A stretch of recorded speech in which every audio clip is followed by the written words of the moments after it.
Nasagip na mga otoridad ang mahigit 20 Philippine pangolins o balintong mula sa isang naharang na cargo ship sa Coron, Palawan. Iniimbestigahan pa kung saan ang galing ang mga endangered na pangolin at kung sino ang mga nasa likod ng transaksyon. May report si Isay Reyes.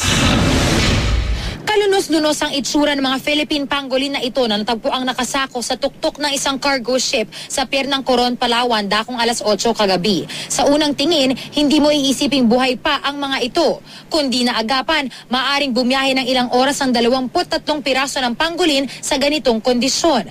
Bandang alas 5 raw kahapon nang makatanggap ng tip ang Philippine Coast Guard Coron na may kargang endangered species ang cargo ship na MV Maria Lydia. Sa inspeksyon, tumambad ang mga pangolin na nakasilid sa fishnets. Napansin daw kasi ng Coast Guard, tila may gumagalaw sa loob ng sako. Declared as abandoned na naman yun, ma'am. Hindi malaman kung kanino galing, ma'am, or shipper dahil wala itong pangalan, ma'am. Declare nila as legitimate na cargos, ma'am, pero ito pala isang endangered species, ma'am. Sa kasamaang palad, isa sa 23 pangolin ang namatay kaninang umaga. Tinurn over na ang mga ito sa Palawan Council for Sustainable Development o PCSD.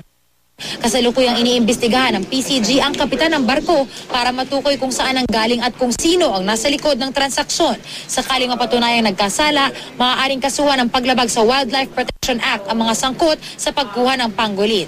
Noong isang taon, ganito rin daw ang sitwasyon ng mga pangolin na tinangkaring ipuslit sa Maynila.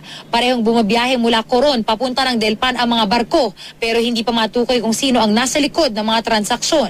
Samantala, nailabas na kanina ng korte ang order para may alis ang mga nabubulok na pangolin sa loob ng Chinese fishing vessel na FV Minlong Yu.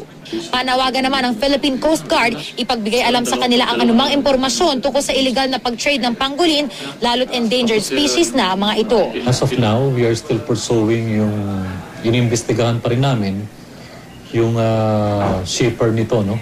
Tsaka yung pagdadalhan. Mula rito sa Puerto Princesa, Palawan, Isay Reyes, GMA News.